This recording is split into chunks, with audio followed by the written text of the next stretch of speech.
Grid Road, Manitoba, February 1956, 11 in the morning. Corporal George Henderson, RCMP, 11 years at the Portage La Prairie Detachment, pressed the transmit key on the dashboard set and gave the detachment his position. He said the road. He said the mileage. He said he was proceeding north. The detachment acknowledged him. Then he put the microphone back on its clip and drove for about 4 more minutes. And after those 4 minutes, the radio in that car stopped being a communications device and became a piece of equipment that produced noise. He knew the exact place where it happened. Not from a coverage map.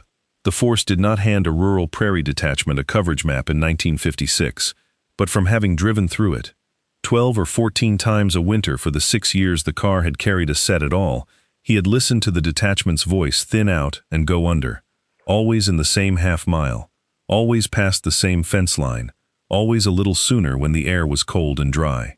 Before that half mile, the institution could reach him. After it, the institution had a car somewhere north of Portage La Prairie, and a corporal it would next hear from when he decided to be heard from. That was 1956, and 1956 was late.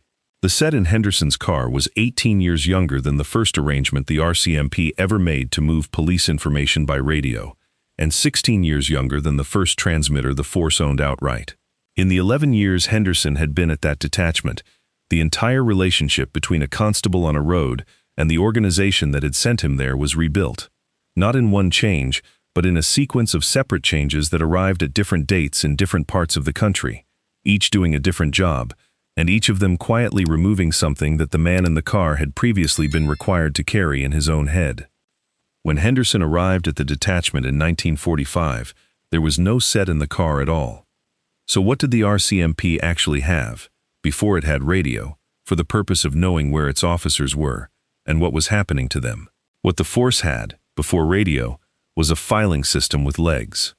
In 1886, Commissioner Herchmer reorganized the Northwest Mounted Police to spread its members as widely as the map would allow. Members were assigned to detachments inside each division, made regular patrols, and filed weekly intelligence reports. That was the information architecture, and it held for roughly half a century. A constable rode out, saw the district, came back, and wrote down what he had seen. The report went up the chain by mail and by rail. Headquarters learned about a district on a delay measured in days. Between the district and the outside world there were 3 wires, and none of them belonged to the police. The telegraph followed the railway, so a detachment's link to the rest of the country ran wherever the track happened to run. The telephone came later and stopped where the poles stopped, and on the prairies it was frequently a rural party line, which meant that the fastest way for a farm 40 miles out to reach a detachment was a shared circuit that half the district could listen to. And the third wire was not a wire at all. It was a neighbor with a car. Then the vehicles got faster, and the messages did not. The RN Wimp bought its first automobile in 1916, a 7-passenger McLaughlin. The last horse patrol was in 1938. By 1940, the force was running more than 540 motor vehicles. For roughly 22 years, the RCMP could move an officer across a district faster than it could move a sentence. And every one of those officers, once out of sight of the detachment, was operating on nothing but what he had brought with him. That gap is the whole subject of this video. Before we continue, if this kind of documentation is what you have been looking for, consider subscribing. Every video on this channel goes into one specific element of Canadian patrol between 1900 and 1980. The vehicle, the posting, the territory knowledge that 11 years in one place built in the officer who drove the same 40 miles in 4 seasons, and the communities those officers served, in the full complexity of what that service meant in this era. Not Mountie mythology. The documented operational and human reality of patrol in a country whose geography required its officers to know their territory the way no centralized system has ever been asked to know it. Radio could tell the detachment what had happened 40 miles away. It never once told the constable what the road was going to do in a northwest wind. And if you served in the RCMP or provincial police in this era, or your family did, put it in the comments. If you served at a detachment before the radio reached it, or in the first years after it did, what was the first thing you stopped having to know by heart? Next on this channel, the RCMP, G Division, Northern Detachment, and the wireless schedule that was kept at a fixed hour every day whether or not there was anything to say. Back on the grid road. So the Prairie Patrol car had no radio in 1936, but an RCMP vessel in the Western Arctic already did, and had for years. Why did radio reach a schooner in the ice before it reached a car on a Manitoba grid road? Because in the Western Arctic there was nothing else. That is the whole answer, and it is worth sitting with, because it reverses the assumption most people bring to this history. Radio did not come to Canadian policing as an upgrade. It came first to the one part of the country where there was nothing to upgrade. On the prairies there was a railway, a telegraph line that followed it, a telephone system creeping out along the section roads, and a mail service. A Manitoba detachment in 1930 was slow, but it was connected. North of the tree line there was no wire of any kind, no rail, no road, and for most of the year no ship. The nearest thing to a communication system was a man with a dog team and a fixed number of weeks. The RCMP schooner St. Roch was launched at the end of May 1928 in Vancouver and sailed for the Arctic on the 28th of June. The last member of her crew to be selected was her radio operator, Fred Seeley, who came across from the radio branch of the Department of Marine and Fisheries and who had already served as a marine wireless operator on the Pacific Run. She was fitted for shortwave, high frequency, at the moment when high frequency was still being worked out, and she carried a Canadian Marconi transmitter. Her call sign was VGSR. She belonged to G Division, the division responsible for the North, and she did something a police vessel had no particular obligation to do. The Commissioner's report for 1930 records that over the previous winter, items of a non-confidential nature were broadcast from the St. Roch, a police schooner frozen into the Arctic, transmitting to whoever in that enormous territory happened to be listening. In the North, the RCMP's first radio was not a dispatch channel. It was closer to a public utility, which raises a harder question about the men at the northern detachments themselves. If the wireless set was the only link a northern post had to the rest of the force, what did that actually require of the constable who kept it? It required a man who could keep a schedule alone. The northern set was worked at fixed hours, a sked, and the constable who kept it was operator, clerk, and the entire signals establishment of that post. If he missed the hour did not come back. The force in Ottawa did not learn that a northern detachment had a problem when the problem happened. It learned when the schedule was next kept, or when it was not. But that is the North, and the North is the exception. On the map of the whole country, the second place RCMP radio appeared was not a detachment at all. It was the coast. There was an RCMP station in operation outside Moncton, New Brunswick by 1936, call sign VFM, and a Marine Section radio station at Halifax, VDH. In 1937, the force took delivery of 4 de Havilland Dragonfly aircraft, the first on the 5th of May, each of them carrying a radio operator capable of working the vessels and the shore stations. Their registrations were their call signs: CFMPA, CFMPB, CFMPC, CFMPD. They were flown by 8 regular members of the force as pilots, and by 1938 there was an RCMP station, CY6M, at the Moncton Airport. All 4 aircraft were turned over to the Royal Canadian Air Force in 1939. Look at where that money went. Not to the Prairie Detachment, not to the rural constable driving a section road, to ships, to aircraft, and to shore stations on the Atlantic coast. Because on the coast, the RCMP was pursuing people with engines, in boats, at sea, in the dark, and a chase is the one police problem that radio solves immediately and obviously. Coordination between a vessel, an aircraft, and a shore station is a technical problem. Knowing what is happening on 40 miles of grid road is not. So the force built the technology where the technology was legible. And in October 1938, it finally did something for the rest of the country. But it did it without owning a single watt of transmitter. What did the RCMP do in October 1938? And why did it have to borrow somebody else's radio station to do it?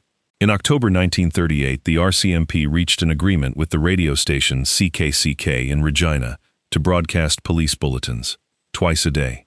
Stolen cars, missing persons, escaped prisoners, and whatever else the force wanted, moved quickly across the southern prairies. CKCK was not a police facility. It was a commercial broadcaster that had been on the air in Regina since 1922, owned by newspaper people, carrying the ordinary business of a prairie station. Markets, weather, hockey, the farm report. The RCMP did not put a transmitter on the air in 1938. It bought airtime. Consider what that actually meant on the ground. The bulletin was one way. The detachment could hear the force, but could not answer it. It was scheduled twice daily, at set hours, so a constable out on patrol at the wrong hour simply missed the day's information and picked it up second-hand, or not at all. And it was public.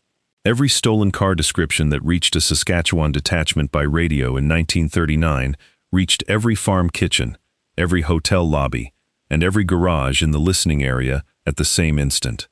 The force's first mass communication system was not a police network. It was an announcement. That has a consequence people underrate. It made the community part of the circuit. A farmer who heard the plate number on the 6 o'clock bulletin and saw the car on the section road 2 hours later was, functionally, a node in the RCMP's information system. And he was a node the force could not direct, could not verify, and could not switch off. For a detachment constable, the bulletin was closer to reading the newspaper aloud than to being dispatched. It told him what had happened somewhere. It did not tell anybody where he was. That gap between broadcasting to the force and hearing from the officer is the thing the RCMP had not yet solved. So when did the force stop borrowing, put up its own transmitter, and start talking to a car? It stopped borrowing almost immediately. In the fall of 1939, the RCMP commissioned the first radio-to-patrol car dispatch system the force owned and operated itself, under the call sign VY8T. The Gazette timeline dates the first RCMP radio transmitter into service in Winnipeg, Manitoba in 1940. The two dates sit a year apart and both are credible.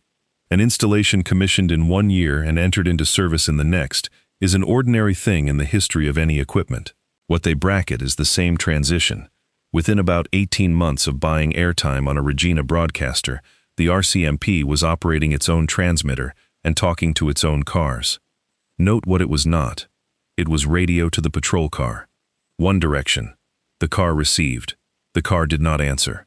A constable on a Manitoba road in 1941 could be told that a vehicle description had changed, that he was wanted at a different address, that he should return to the detachment, and his only way of confirming any of it was to find a telephone or arrive in person. Think about what that does to the man in the car. It does not make him more capable. It makes him findable. For the first time in the history of the force, an officer could be redirected in the middle of a patrol by somebody who was not present, could not see the road, and did not know what he had been doing 40 minutes earlier. The institution had gained reach without gaining any new understanding, and the constable had acquired an obligation without acquiring a resource. This is the point in the story where officer independence starts to move, not in 1956, and not with the two-way set. In 1940, with a speaker, but a one-way channel is a strange thing to build and leave alone. What turned that speaker into a conversation, and why did it take a world war to do it? The war did two things to Canadian police radio, and neither of them was a police decision. The first was people. Between 1939 and 1945, Canada trained radio operators and radio technicians on an industrial scale. Signals establishments that had been counted in dozens before the war were counted in thousands and tens of thousands by the end of it. When that ended, the country contained, for the first time, a large, ordinary population of men who could align a receiver, raise a mast, splice a feed line, and keep a schedule. Police forces did not have to invent a technical trade. They hired one. The second was the equipment itself. The pre-war police set was a compromise. The war forced frequency-modulated VHF radio through 5 years of hard development, and afterwards the regulators pushed new land mobile users up into the very high frequency bands, in the range around 150 megacycles. FM at VHF was quieter, more resistant to ignition noise, and far better suited to a repeater on a hilltop covering a district than anything that came before it. And the provincial forces moved first. The Ontario Provincial Police replaced its highway patrol motorcycles with marked Chevrolet coupes in 1941, took on township contract policing under the Municipal Act of 1944, and in 1947 installed what its own museum records as the most modern police radio system of its time. Ontario built a provincial network before the RCMP built a prairie one. Then in 1950, the RCMP signed provincial contracts with British Columbia and Newfoundland. The force that had to be covered by radio suddenly included mountain valleys and an island coast. The architecture that answered all of this, the district repeater on high ground, the telecommunications center, the constable who called the repeater rather than a person, took the whole of the 1950s to arrive and did not reach every detachment at once.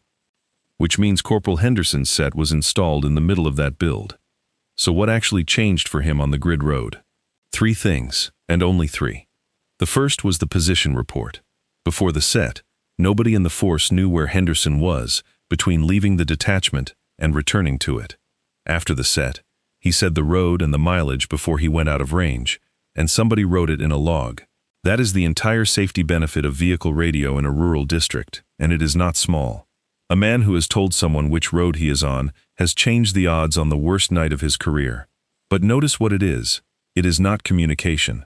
It is a last known position. The second was the assignment that came from outside the detachment. The corporal's day had previously been assembled at the detachment out of the complaint book, the telephone, and his own judgment about what the district needed that week. Now, part of it could be handed to him by a telecommunications operator 40 or 100 miles away, who would, in the mature system, answer a car by naming the repeater rather than the man. Something in the relationship between a detachment and its territory shifts when the work starts arriving from a room that has never seen the road. The third was the end of the close day. A patrol used to be a decision the officer made and finished. Now it could be interrupted. And here is what did not change. Corporal Henderson had not been briefed on the road to Section 14 when he arrived in 1945. He was given a territory and 11 winters. He knew that stretched the way a person knows the rooms of their own house in the dark, not from being told, but from moving through it. The set on his dash could tell him a complaint had come in. It could not tell him that February calls from that quarter had run weather-related for 4 years running, that the section past the 12-mile mark drifts in a northwest wind that had been blowing since 6 that morning, or what he already knew about the family from the previous November. The radio carried the call. Everything the call was missing was still in the man driving toward it. But a faster network does not only carry farm calls. Who else was the RCMP reaching with it? And what was the force doing in those same decades? Before you can understand what the radio network meant, you have to understand what the institution was using its reach for in the same decades. Because a communication system does not choose its traffic. It makes an institution faster at everything that institution already does, in every direction, including the directions that were later understood as harm. 4 years before the first force-owned transmitter, on the 1st of July 1935, RCMP squads and Regina City Police moved into a public meeting at Market Square in Regina to arrest the leaders of the On to Ottawa Trek, relief camp workers who had ridden the freights east to put their conditions in front of the Bennett government. The arrests, made on federal instruction at a fundraising rally rather than at any of the quieter moments available that day, set off the Regina riot. 2 men died. Hundreds were injured. Around 130 people were arrested. That was the institution that would build the network. And through the 1940s and 1950s, the exact decades in which the sets went into the cars, the RCMP was acting as the enforcement arm of the Indian residential school system. The force's own 2011 report by Marcel Eugene Leboeuf, presented to the Truth and Reconciliation Commission, documents members assisting Indian agents in removing children from their homes, transporting them to the schools, hunting runaways, and fining or arresting parents who refused. Independent historians argue that report understates it, that the schools required a church, government, and police partnership to function at all. Former Commissioner Bob Paulson apologized for the force's role at a TRC national event. The documented consequence is that many Indigenous people learned to fear the RCMP and therefore did not call it, which is the sharpest thing radio reveals. A network is only useful to the people willing to be on the other end of it. The RCMP spent 30 years building the ability to reach further and faster into communities across Canada, and in a significant number of those communities, the force had already made itself the last institution anyone would call. Both of these are the same decade. Both are the same force, and on the grid road north of Portage-la-Prairie, the The same technology was carrying medical runs, missing persons, and winter road information to farm families who did call. So if radio could carry all of that, what could it never carry? It could never carry the road. Everything that followed made the network better at what it was already good at, and no better at that. On the 1st of April 1960, the RCMP Act created the civilian member category, and the technical trades, the men who kept the transmitters and aligned the sets, became a permanent part of the force rather than a wartime borrowing. On the 1st of July 1972, Commissioner Higgett sent the message that brought the Canadian Police Information Center into operation, and a constable anywhere in the country could query a national data bank. Coverage filled in. Repeaters multiplied. The dead half-mile north of Portage-la Prairie eventually stopped being dead. None of it ever put into the system the three things the Section 14 call did not contain. If this channel is going to keep documenting what Canadian patrol officers knew about their territories and what it cost the institution when that knowledge left, subscribe. There are more grid roads, more northern detachments, more dog sled crossings, more family calls with 3 pieces of information the dispatch did not contain, and none of it was ever asked to write itself down. Radio could tell the detachment what had happened 40 miles away. It never once told the constable what the road was going to do in a northwest wind, and 80 years of better equipment has not changed that sentence. And if you have a patrol route, a posting, a winter road, a detachment, put it in the comments. If you were at a detachment when the radio arrived, or when the telecom center took over the assignments, what was the first thing you stopped having to know by heart? Next on this channel, the RCMP G Division Northern Detachment, and the wireless schedule that was kept at a fixed hour every day, whether or not there was anything to say. Corporal Henderson retired from the Portage-la Prairie Detachment in 1962. He had been there for 17 years. The detachment was consolidated into a larger district operation in 1969. What radio and consolidation gave the RCMP? A last known position, an officer who could be redirected, a national data bank, and a district car covering 3 times the territory. What it did not give the grid road north of Portage-la Prairie, anyone who knew which section drifted first in a northwest wind. The car that drove north to Section 14 in February 1970 had a working set the whole way.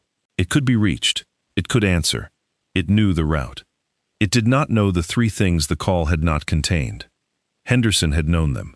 He had learned them from 14 calls and 17 winters.